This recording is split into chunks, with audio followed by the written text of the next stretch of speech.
संहार करता शंकर हो, तुम बाधे सृष्टि का रचाता हो।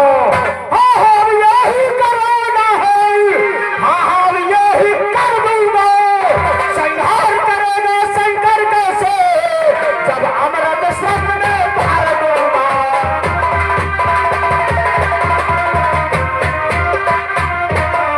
संहार करेगा शंकर कैसे, जब अमृत सत्य में भर दूंगा।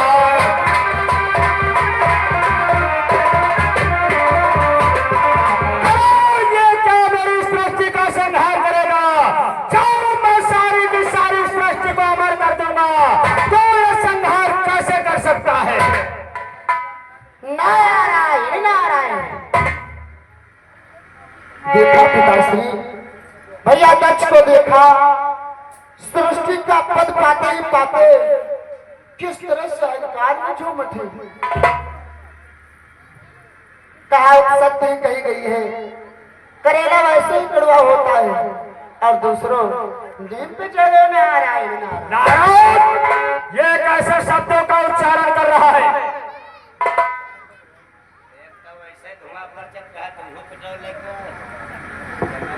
भैया दक्ष, क्या कहा भी आपने, सारी सृष्टि को अमर कर दोगे? जब ये संहार करता शंकर सृष्टि का संहार करेगा, जब मैं सारी की सारी सृष्टि को अमर कर दूंगा, तो संहार कैसे कर पाएगा? नारायण नारायण। पिताश्री, हमें तो कुछ और ही प्रतीत हो रहा है कि बुद्धि भ्रष्ट भई भैया की। नारायण नारायण।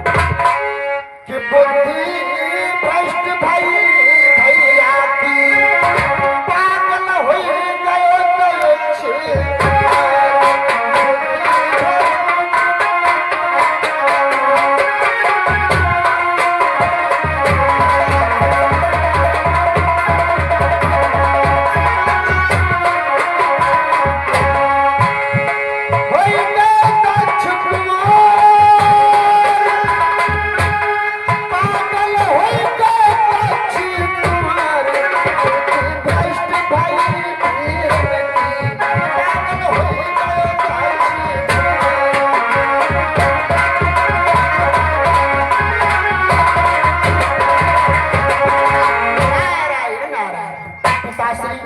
हमें तो ये प्रतीत हो रहा है भैया दक्ष, सृष्टि का पद पाते ही पाते इनकी तो बुद्धि भ्रष्ट हो गई। भैया का दिमाग काम नहीं करा कि क्या करूं। तो मेरा भाई है। भैया दक्ष, आपने कहा सारी सृष्टि को अमर कर दूंगा। आपकी बातों पर तो हंसी आ रही भैया। और फिर सोचो भैया, सारी सृष्टि को अमर कर दोगे, लेकिन शायद आप भूलो भैया कि सारी की सारी सृष्टि अमर है और सचमुच जब आप बनाएंगे। नारायण नारायण। सारी की सारी सृष्टि अमर है और सचमुच जब आप बनाएंगे, तो हंसते हंसते लोट पोट हम सब जाहि हो जाएंगे।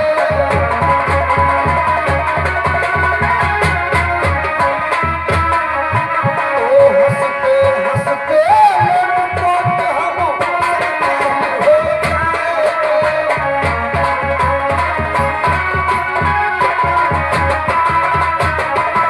नारायण नारायण। सारी सृष्टि को अमर कर दो। आपकी बातों को आपको हंसी आ रही भैया, लेकिन ये बात मत बोलना भैया दक्ष कि पर रोने से भी बहुत बड़ा सच पूछो तो हंसना है।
मानो।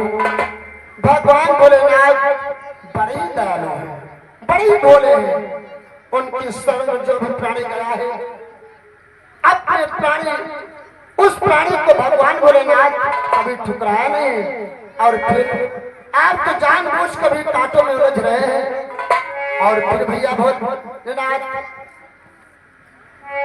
बड़े दयालु हैं, वो आपको क्षमा करने की हमारी तो ही इच्छा है, जाकर के उनसे क्षमा मांगो। वो सखोरी शंकर से मैं क्षमा मांगूंगा।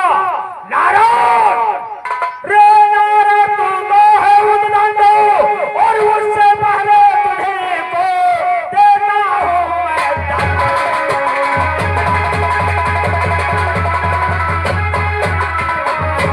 उससे पहले तुझे को देता हूं मैं दंड।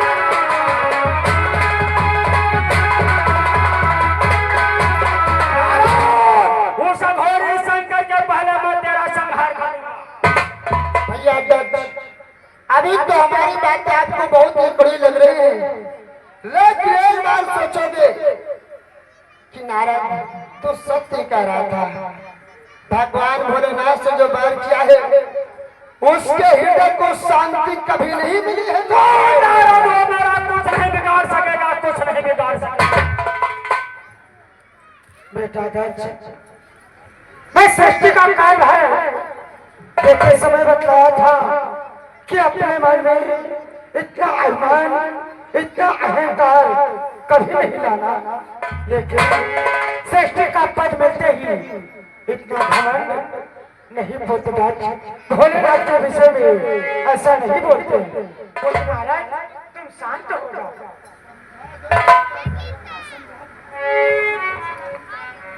हाँ भैया, तुम हो शांत हो जाओ। अब तुम हो ना बात चिंतन करो। बड़ा भाई पिता के समान हो तो कहा मानो। बंद करा दिया जा रहा दरबार को।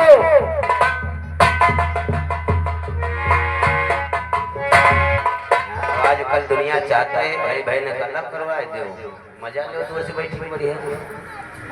इधर परमपिता ब्रह्मा जी के दरबार से भोले बाबा अपमानित होकर चले जाते हैं दक्ष द्वारा, और भोले बाबा की कृपा से महाराज दक्ष के यहाँ पुत्री का जन्म होता है। इसका नाम सती रखा जाता है। सती अपने सखियों के साथ दरबार में बैठी होती है, और हमारा प्रसंग यहाँ से आगे क्या मोड़ लेता है, ये आप लोग आगे सीन देखते रहिएगा।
जय महेश जय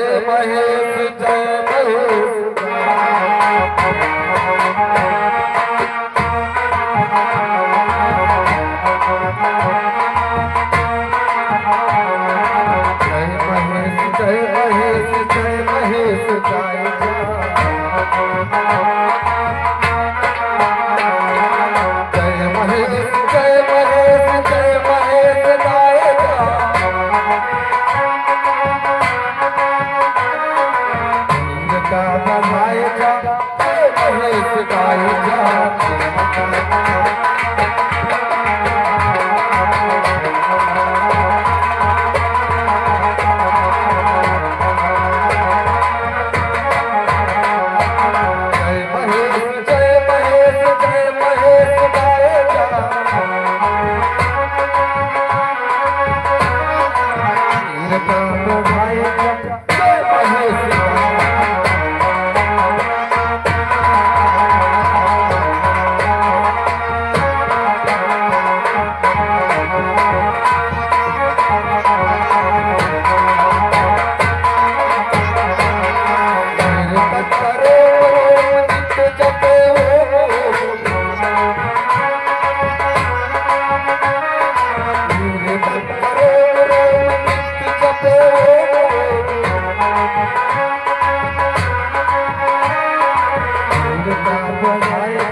हमारी मन को मोह रही है। ये तो सत्य कह रही है बहन। इस आवाज को सुनकर हमें इस आवाज को पाने के लिए हमारा मन आकर्षित हो रहा है। ये आवाज न जाने कहां से आ रही है। सत्य कह रही है।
तुम्हारा कल्याण हो बेटी, तुम्हारा कल्याण।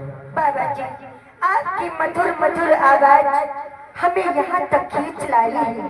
धन्य हो कन्याओं, हम सभी संतों की मधुर आवाज आप लोग हमारे आश्रम तक आई है। हे कन्याओं, तुम्हारी क्या लालसा है? क्या तुम प्राप्त करना चाहती हो? बाबा जी, मैं तो प्रसाद के वास्ते आई हूँ, मुझे प्रसाद चाहिए। आखिर आप प्रसाद प्राप्त करना चाहती हो? ए त्यागी,